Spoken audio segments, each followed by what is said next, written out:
everybody. Welcome to aidbees, and this is another yet exciting podcast. And we have a very, very inspirational and great panel with us today. We're discussing today the need of compassion and kindness within the corporate spectrum. Let's talk to our panelists today about how and where all kindness and compassion is needed within the corporate spectrum. We had three experts from the field today. Let me quickly go ahead and introduce all of them. We have Ms. Saloni Bhardwaj from the Lotus Petal Foundation today. Let me introduce you. Welcome, Saloni. We're really glad to have you here.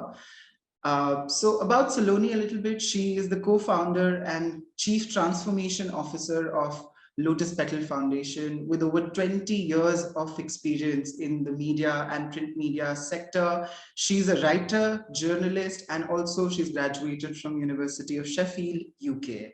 She's worked with BBC Radio and various other media channels ranging from the US, UK to even Indian channels. And currently she is focusing all her attention on this organization called Lotus Petal, which works for underprivileged children and their education. Yeah. Welcome, Saloni. Thank you so much for joining. Thank you so much for this long introduction. Thank you. And thank you for inviting me today. Thank you. Thank you. We're glad. We have Mr. Chandra Duraiswamy with us. He is the Senior Director of Global Communications with LM Wind Powers. It's one of the greatest renewable energy companies of the world. We're really glad to have you here, Chandra. Thank you so much. With over 23 years of experience, Chandra is a senior communications professional. He also calls himself a storyteller as he uses various modes to communicate and interact with people through his communication strategies. He's worked on allyship and empathy, and also in 2020, he started with this organization called Advisory Collective, which is an NGO for queer mentoring, leadership consulting, etc. And in 2021, he was awarded the Diversity Champion by NHRDN. We're really, really excited to have you here, Chandra. Thank you for joining. Thank you, Ashutosh, for the opportunity. Wonderful to meet my co-panelists, and I'm sure I'm going to take away a lot of learnings at the end of the day. Absolutely. And last but not least, we have Mr. Suva Chattopadhyay with us. He's a partner with Reflection. Reflection is a sustained business impact consulting organization. And with over 20 years of experience in the field, he's a leadership coach, facilitator, and a leadership development consultant. Welcome, Suva. We're really excited to have you here. Shu is also Shu is also a professional certified coach from the International Coach Federation, and he's worked with many brands in his 20+ years of experience, including FMCG, wellness, pharmaceuticals, and so on and so forth, right? So we're really glad to have this panel over here. Let's quickly start the discussion. But let's actually, before moving on to what kindness should be in corporate and before moving on to all the ideas that we're going to discuss, let's start by discussing what the current conventional image of this corporate world is, right? We'll start with Chandra that way. Do you think this particular image that is there is a fair imagination for the corporate world to have? Ashutosh, to answer that question or to kickstart that discussion, it depends on how you look at the world. Right. Today, we're living in an age of social media. Political parties are trying to buy out a lot of these media outlets, which means we're going to there is an opportunity to get polarized or one-side view of the world rather than a balanced view of the world. So I try and look at the world. I mean, I've stopped reading many of the newspapers because they're all owned by conglomerates and everybody has their biases and their allegiances to political parties. And I think it is much safer to turn on Doordarshan and probably get your news because they're mostly factual and they don't hold these kind of discussions that nation wants to know. Right. And then, of course, you have a positive and an optimistic view of the world. And then you have a pessimist and probably a very negative view of the world, which only sees the brown patches. I prefer to see the glass half full. And that is how I've been brought up.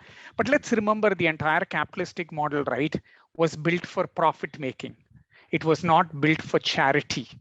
But over the years, businesses and industrial houses have realized their responsibility towards society, towards environment, towards preserving the social fabric, improving governance to create inclusive and sustainable society. And they've moved away from being a pure uh, profit only business to a business that has soul. That's very correct. So would you like to add something to that? So I tend to agree with Chandra that there are different ways to look at it, and it's very difficult to give an answer that corporates are this or that. But always the image that we get about corporates, and there's a fight out there, and there are wonderful terms like bell curves, and there are pyramids, and if you see all of them, the very shape of them do not allow you to. For the absence of right to be sane with each other.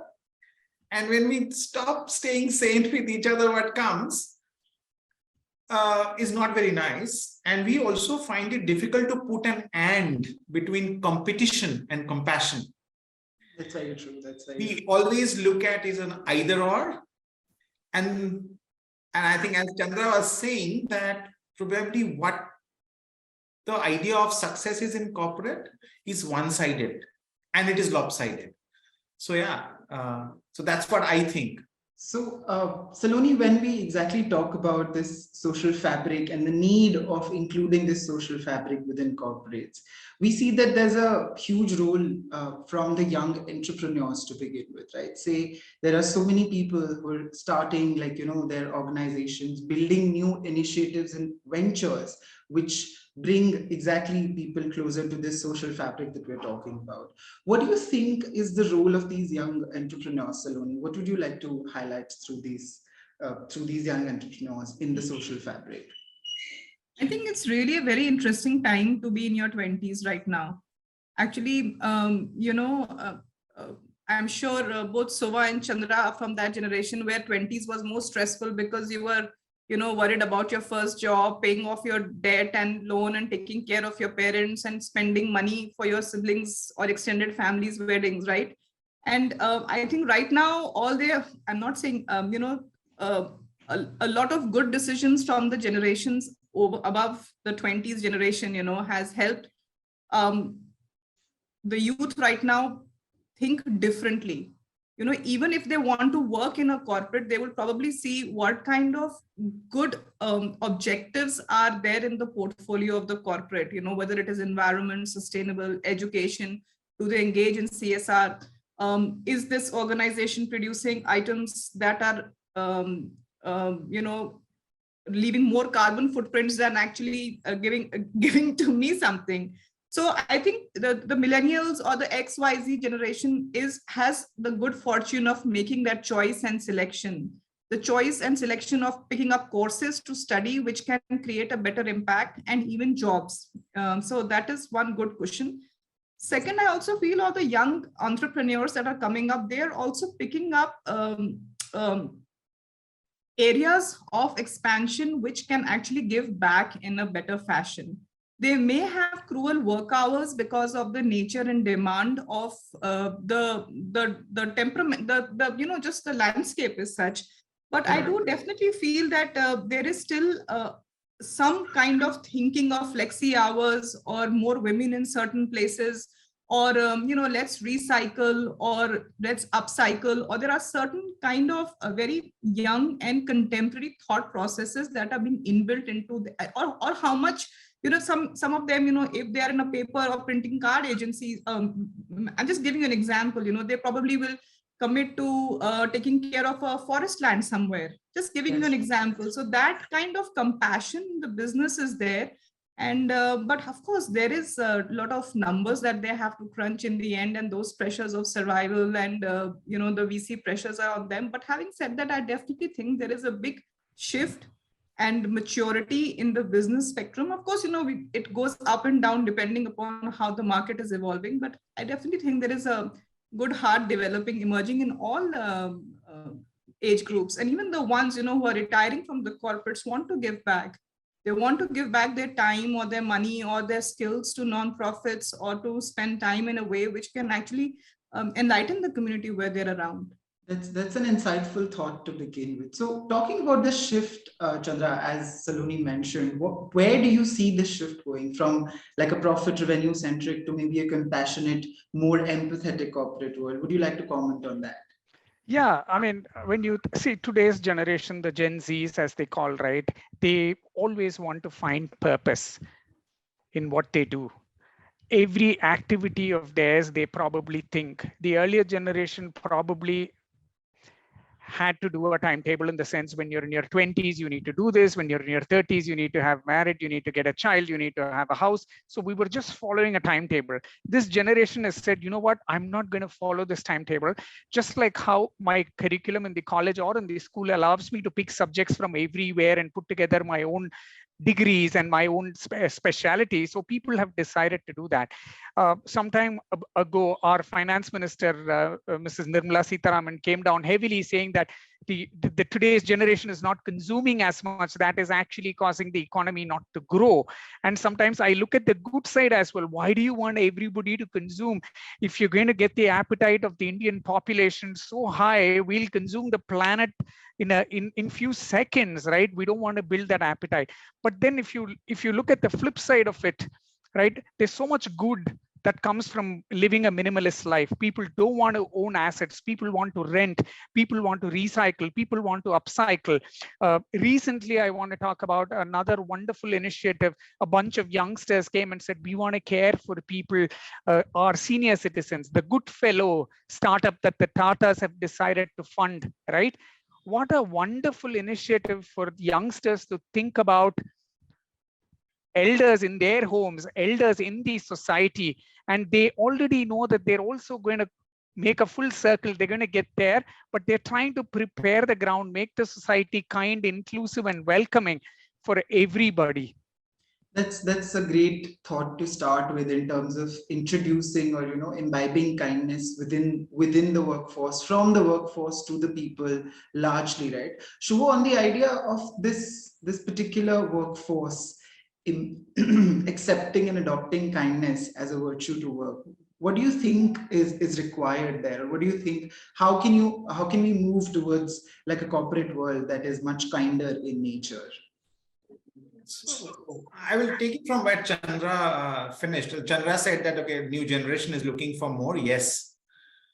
Do we really think the companies have shifted? I don't think so. Okay. There's a cosmetic posturing happening, and it's cosmetic. And we are trying to pretend that we are changing, but we are not. And there's a fundamental reason, according to me, because still it is the male archetype. Even the women who are in the leadership level, they're not there because my understanding, how I see it, the archetype has not changed. There is a certain way, and they're in a certain way, and they're behaving in a certain way. So one is the male archetype. And why this archetype is so well accepted, because there's a notion that kindness is equal to weakness. And when I start from the place of kindness is weakness, the starting point itself is full of judgment. That's true. And just the one thing that if I can believe as the leader that, okay, kindness is not weakness. I can be kind. I can be demanding. I can be pushy. I can be accommodating. And they're not two sides. There are different parts of me in different situations that can come up. So to summarize this in one sentence, I believe the starting point is the image that kindness has. I think many times, we add this Hindi word bechara behind it. Yeah. वो बेचारा अच्छा इंसान है. This needs to change. The convention of kindness itself needs to change, I believe, right? Kindness is a strength. Yeah. Gandhi stopped British with kindness. And as a business strategy, kindness is a brilliant strategy. Even forget about, the hard side of kindness. Just think of kindness as a strategy. It's very difficult to counter. That's true. Yet today, if you ask me what's the status of kindness as a corporate leadership thing, no, it's not yet accepted because there's a judgment. Correct. And youngsters are pushing us hard that either you change or we are going to leave you. So that's where I took from what Chandra said, that I completely agree with it. While we are getting the message, are we acting? I'm not sure. The cosmetic posturing is happening. Action? I think I want to hear from all of you what you think, On picking up on this idea of action itself, Saloni, there are so many conversations of diversity and inclusion in terms of, expanding the workforce, in terms of modifying workforces in the modern day, that people are trying to become more diverse in terms of who they hire, in terms of what they interact with. Do you think that particular aspect of diversity and inclusion improves the workforce through kindness? Like, what are your thoughts on that particular aspect? Definitely, it adds a lot of flavor, and the yin and yang of the organization gets balanced.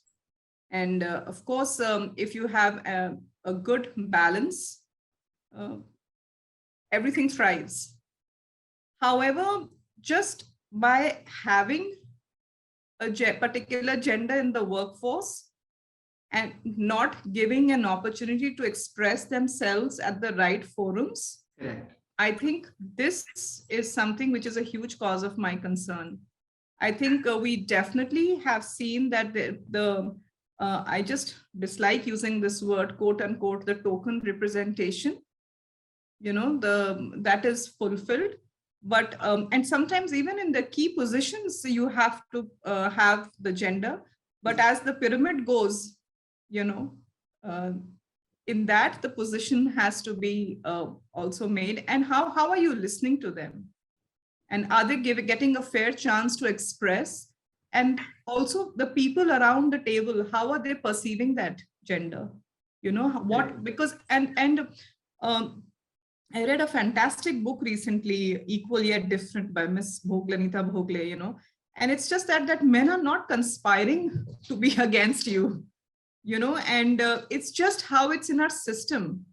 It's how it's in our system as a woman to respond or to look for validation to the opposite gender, to take their permission, to not feel confident if they have said no. So this, the man has not saying, but it's just systemic. And similarly in the opposite gender also.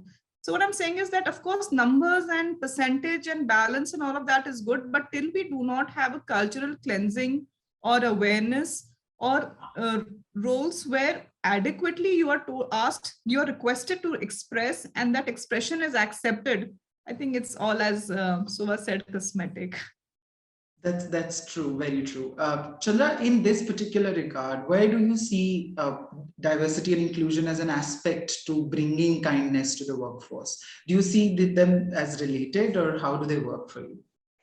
I also play the role of ERG leader. I co-lead the Pride ERG at workplace. So many times I do awareness sessions and I do ally onboardings at GE and outside of GE as well. So I tell a lot of these parents, I'm like, you know what, if you're not going to learn inclusive language, your children are going to teach you. You have no option. Either you learn it from me, you learn it now, or you learn it later from your children. You have choice of who your teacher is, but then you have no choice of the lesson. The lesson has to be learned. So, but definitely corporates are, I'm going to share with you some statistics that I read from the Boston Consulting Report of 2020. Yeah. Suva said earlier, corporates are still doing cosmetic changes, but there's an increased need for them to go beyond cosmetic changes. That's correct. BCG report says 70% of workforce by 2030 will comprise of Gen Zs and millennials. An overwhelming majority of Gen Z and millennials look at IDE and sustainability as a major criterion when they choose to work for a brand or when they choose to buy a brand, sport a brand on them. The report also says existing people in the organizations again, majority, more than 70% of them will leave the organization and join more inclusive brands. So no corporates will be able to attract good talent and retain talent if they are not They're not really, diverse. exactly, Yeah. if they don't practice it, and if they're going to do things for cosmetic, people are very intelligent. Gen Zs will clearly pick out, window dressing from something that is real. So, Shu, as Chandra also mentioned about how people are looking at a new way of, even choosing work, even looking at work, or even selecting or picking up their leaders. Let's talk about leadership here. From your experience, what do you think that, how do you think that this company leadership that is at the top of this pyramid, as we guys are discussing, how do you think that company leadership can maintain or even, promote kindness and empathy in the workforce? Do you think there are some ways to that? Of course, yes. And as Chandra said, that is imperative now. And also Saloni mentioned the gender diversity. The diversity is now, it's not only about gender. The topic that you are talking about, it's also about what are my beliefs? So that there is a belief that, okay, there's one type of leadership, which is, that tough leadership. Okay, it does give you a result, spot on. And there's leadership which is different from that, which is probably a little softer, a little different. There are leadership which is, you lead by being absent. That's another kind of leadership. And there are enough proof between three of us, we can share with you companies which has got different kinds of leadership and they're successful. So there's no reason to believe that only one kind of leadership is successful. Point number one. Correct. And I'm picking it up because you're talking about diversity and inclusion. So there are different kinds of managers and leaders and employees. Now, I as a leader, do I allow you to recruit those kind of people? Number one. Right. Or I am trying to make my clones in the organization. And we know of a very large IT organization. I don't want to name it. I think Chandra and Saloni both will know. They at one point of time, they figured out they had a huge training campus in Karnataka.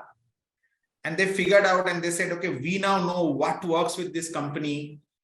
And they created a cookie cutting leadership school. Right. And they could not get one CEO from inside. And they recruited someone from outside. That person couldn't survive. In spite of being a great guy, he couldn't survive. So there is a way to, as a leader, what can I do? And the first thing first is role modeling, which is what Chandra and Saloni was trying to say, that who am I? What do I do? Do I demand from you something that I don't do? Doesn't work. And the youngsters probably want to see that, okay, here is a person who is walking the talk, number one. The second is the belief that kindness is powerful and not the other way around. Not the other way around. Correct. And we are talking about some very simple things to start with. I'm sure I want all of us to speak here. One starting point is, look, till the time you listen to me, I am very kind. Till the time you agree with me, I'm very kind. Few days back, a very senior coaching client of a very large FMCG organization, he was telling, you know what, I'm very good with performers. I said, who is not? Yes. So what is my behavior with non-performers, people who disagrees with me, and people with whom I have value conflicts? That's true. That's very true. And a very simple starting point I'm talking about. Do I remain sane, calm, and respectful in these situations? Situation of non-performance, situation of disagreement, and situation of value conflict. That role modeling can be a great starting point. And then, in the absence of right word, de-judgment, the word kindness as a leadership trait. And there is data to show, Martin Seligman, when he studied the core strengths of leadership in Wharton, so kindness is a core strength, core character strength. You can go and look at the tool that he has created called Via Strength Finder. kindness is the core leadership strength, and Martin Seligman is a well-known name. So I would like to stop here, and I rather like to listen to all of you, because this is the most important question. And I'm sure we'll come back to behaviors and actions, but let's hear from all of us. On the idea of leaders having the qualities as Suva mentioned, Saloni, as a leader yourself, what all do you think is important, or is comprises of this image as a leader that keeps you sane, kind to the workforce? What all do you think are the characteristics of bringing it on the table for people to be kind as a leader? To be able to remain sane, kind as a leader has its own journey. If the leader says that I am sane, kind, and compassionate from day one, I think they would be lying. And I think this kind of honesty and vulnerability, if we are able to stand up and confess, I think that's a big stepping stone to a new leadership in the emerging world post-pandemic, I guess. This whole expectation of the machoism of a leader, that he or she knows it all and I can do it and let's all do it. I think we need to relook at that. The world is as today, nobody had ever seen this. Anyone living has never seen a world like today, and where it's going, we're all figuring it out. And I think this kind of openness, if we can give to our team, that look, guys, we're all together. I've got your back, and I'm right there. We are safe, but we are together, and I don't know. So I think that is the kind of environment I like to create with my larger team and with my senior leadership. But primarily my go-to mantra is that a leader has to serve, has to serve the people and has to serve the vision of the organization. And in my case, it's the foundation where we are serving underprivileged children. And, for me, serving the child and serving the people who are facilitating a comfortable life for the child is what it is. Definitely a leader should be approachable, and people around should know that the leader can solve things or help them solve things. And here I would always like to add a disclaimer that I like to say that I may not have all the answers, but I will sit and solve it with you. And I'm going to stand there right till the end, till you've not got till the last mile. So I think these are the two things which I like to be very open with. And of course, nurturing everyone in the team. I think that is something very important for me. And the list is endless, but I'm just telling you what are my go-to mantras. And lastly, I have a little bit of a problem when there is over measurement of performance. I think that is a big sore point for me. I think loyalty, you could be an average performer, and but your loyalty, your commitment to the vision, your integrity, your sincerity, your discipline, I think those also are values that you bring to the organization, and I think they also have to be celebrated. So I think that in Lotus Petal, we really have an award, so a celebration where we call the value champion, because there are certain distinct values that we stand for and we need to celebrate. Of course, performance is exceptionally important, but we don't go stir crazy on measuring that. Very true. And that is something my belief. Very true. So on this idea of leaders never stopping to learn, Chandra, Shuvu, I would like to know your opinions as well. Like, what are your thoughts on the leadership acting to promote kindness at workspace? There's one more statistics that I'm going to throw at you. 25% of CEOs, right? They're dyslexic. How many of us are even aware of it? So we as employees, we should be kind towards them as well. Yes. Why are we trying to crack the whip on CEOs, right? And the leadership team. So kindness goes both ways. That's true. I'm like, so my only request to leaders, wherever I speak, I tell them, why don't you meet and mingle with people from different backgrounds and who are not in your circle of privilege? We tend to only meet and mingle with people who are in our circle of privilege. If you take the CEOs or leaders, for example, they come by Mercedes. They don't take public transport. So they will never know probably what it means to travel by public transport and get into the office by 8:30 in the morning. They will never know that bit. Correct. Second, I'm like, why don't you mirror the diversity that we already see in the society in your organization? Many a times that is not mirrored. When we want to pick and choose people, we say we want only the best talent. We don't want anything. So that itself is a bias, and that itself is a discrimination, that I only want the best talent. And you have a halo bias that I want to recruit people from, or it could be affinity bias or association bias. I want to recruit people from IIT. I want a certain schools that I want people from. That, I mean, the kindness doesn't start. It has to start from the home. It just doesn't have to start at the workplace. You know, look at the amount of suicides that take place in Kota. 2 days ago, there was an article saying 2 people committed suicide. Yeah. Look at the pressure. The family wants you to perform. Parents want you to perform. Teachers want you to perform. You're constantly cracking the whip and not even understanding, is this person okay to do this? Does this person really like to do this? Or do they have other talents? And we're just trying to pigeonhole. We're forcefully trying to fit people into molds which doesn't work.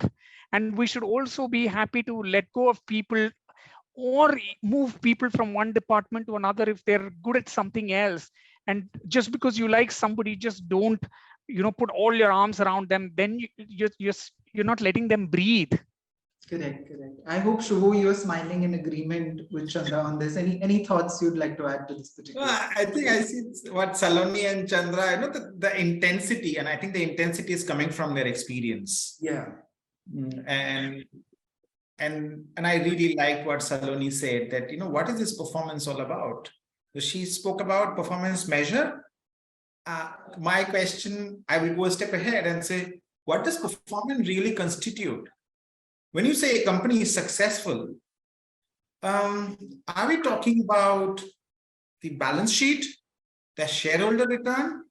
See, there are many definitions of organization. While we quote Drucker wherever we like to quote him, Drucker also mentioned that it's about when people come together to do together something they can't do alone. That's when you create an organization. That's true. Where is that spirit gone? And that spirit starts as Saloni was telling that, okay, what does performance look like? Is it a number? What happened to people?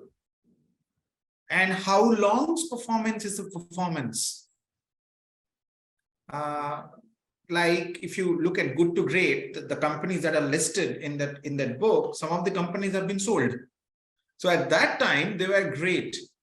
They are no more great. And we all have stories of multiple companies. So when are we going to listen to people? You ask that, okay, that what is something that we can do? Do we listen? And what Chandra said, that probably a senior leader has a different experience. How does that leader will know what is my experience? I come from a different background. I speak a different language. I have a different accent. I come to office differently. And I have different challenges in my life. Do you listen to me?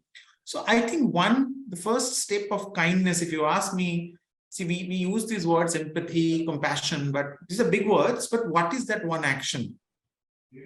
Can I listen to you when you're saying something without the burden of agreement? Because we also overrate agreement. If you agree, I will listen. If you don't agree, I won't listen to you. So I see listening to various viewpoints is something that's a great starting point. And that's also directly connected to your diversity. And secondly, what's my relationship with failure? When Saloni spoke about performance, so what happens if I fail? And I think it starts with what happens when I fail. If I am not good with my own failure, I won't be able to take my team's failure. It's like that maths teacher who has never scored 100 will never be able to mark any single student 100. That's true. Because I don't believe that you have the right to get 100. So kindness starts from myself. And Saloni highlighted a very important point that, okay, today I'm the CEO of an organization or the CEO or CMO or whatever. And this quarter was not good. Yeah. What does that mean to me? What's my starting thought? I am useless. That's very true. So I would like to stay there that, okay, do I listen? And second is, what's my own view about my failures, and do I remain kind to myself? If I am not kind to myself, I won't be able to be a kind leader. It's not possible. So as a leader themselves, they have the responsibility of being kind to themselves and also the workforce that they're dealing with. So that's where I think the agreement from all of us comes on there. Yeah. And the ability to hold the paradox that I am not performing or my team is not performing, and I am kind with myself and with my team, with my organization. And that's a paradox that I hold. An ability to hold a paradox is a very seriously important leadership trait. That's great. That's great. This has been a really, really insightful conversation so far. But just to close this off with a common question to everybody. When we talk about, bringing kindness to the workforce, a lot of people talk about it. There are so many posts about it. There's so much of writing about it. But when it comes to actual practice of, bringing kindness at workplace within your workforce, would you guys like to underline or, highlight some things that how can one begin with that process? Are there certain activities? Are there certain gestures? Chandra would like to start with you. I would say, kindness is not the responsibility of one person or a few people in the organization. Kindness is the responsibility of everybody in the organization, which means right from the top voice all the way to the last voice in the organization that you hear should resonate, and there should be kindness in every corner. It takes a lot of time for that to sink into the organization. For example, at GE, we've got 3 values that we celebrate people for: delivering with focus. The second important value is leading with transparency. And the third is act with humility. So you are a leader when you're able to deliver on all these 3 dimensions. Correct. And it is just not one. So I'm like, and as individuals, right, we also experience kindness at home. That is probably the first school where we experience kindness before even we get to the workplace. We learn from our parents, who are all the role models. The values come from home. So many times we all take these values that each of us have at our home to our workplace. Though we swipe in and swipe out, the values that we have, they don't swipe in and swipe out, they continue to remain with us. And the leader of the organization ensures that you collect all those values, you thread them, and you give them a meaning, you give them a purpose. And you onboard and you take people, you mobilize people, you take them with you on this beautiful journey. Saloni, any comments on that? Any closing comments on that? I agree to every single word that I heard, and I'm not going to repeat what is being said. I'll just add a few points. I think whether it's a leader or a member of the organization, I think one has to be very, very, very aware of the other person's reality also. True. Right, we were speaking about the CEO who takes a Merc to work, does not understand the pain of using public transport, changing 2 buses and reaching at 8:30 or 2 minutes late, how it goes. So coming back, I think across, you have to keep the other person's reality in mind. And whenever you're saying something, to understand and be compassionate on how it's landing to the other person. And this is a reality, which is again a belief system which we are growing up with, and we sometimes casually, and as we go higher up in the ladder, I feel in our society, unfortunately, we get a badge of being able to say anything to anyone at any time. And that is becoming the mark of real leadership. And, that's completely contradictory to the kindness and empathy that we are using. So I think being compassionate about the other person's reality, and also being aware of what you're saying, where you're saying, when you're saying, not about what, when and where. It's not about the what, because if the what has to be said, it has to be said. Because if you don't say the what, it'll eventually come out in some toxic way, and that is not going to be the right. So being compassionate about when and how, I think that is also extremely important. Sure. And yeah. I think Saloni, brilliant point. And Saloni mentioned one point, I think last time she spoke about a leader who can say that I don't know everything. And the starting point there is curiosity. That am I curious? Am I asking a question with an answer and very cleverly leading you there? Or I ask you a question which I don't know. I don't know whether you also know. We are figuring out together. And which is a little bit of coaching style of leadership, where I engage with you, we'll figure out together, and maybe I will never figure out, but you will figure out. So that's one. So curiosity is one important. The second is what Saloni said. I would take it a little forward. She said that understanding others' reality, empathy. Yeah. And I may not have understanding of that. I may try to understand what it is. Even trying is a good place. The effort to even understand it. Yeah, so empathy, curiosity. The other thing that Chandra spoke about, that, and even Saloni spoke about, the what remains. I have to communicate the what. I can change the how and the when. And many times, a decent feedback in the right time, which is open, can help an employee a lot. The best way to be kind to them is to give them feedback in the right time, in the right way. True. And that takes courage from my side. And that also, I have a responsibility to create an environment where my employee do not feel unsafe when I have a feedback conversation. That's so true. Psychological safety, what do I do? How do I create safety?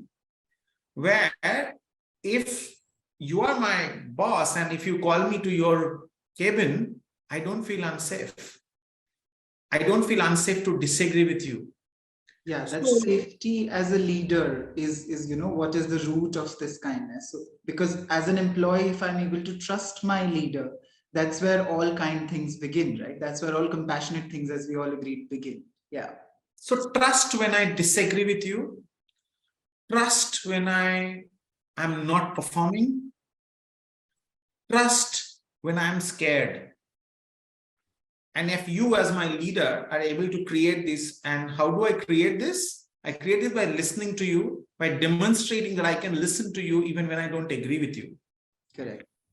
I can listen to you, the reason of your non-performance, and not agree with you, and open to guide you towards performance. And I make feedback safe by seeking feedback, by telling in front of you the point that Saloni mentioned, that, you know what, yesterday I screwed up.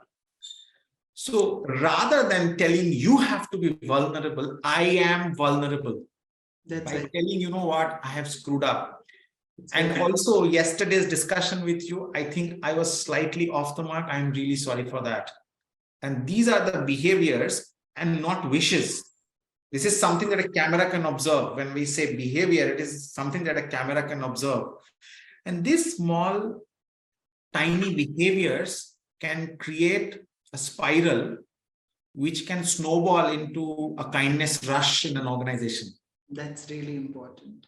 Yeah. So talking about this kindness rush, leadership's getting involved to make workspaces kinder, having a team that is kind to each other. All these things have been so fruitful and so insightful in this discussion.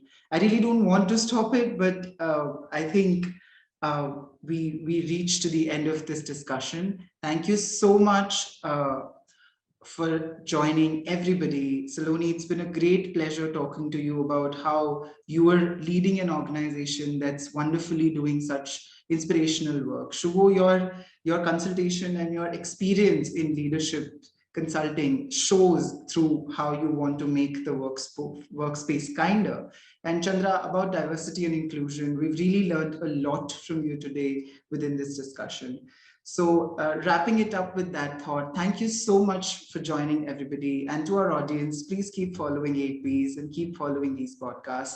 We'll come back next time with another panel. Thank you so much for joining.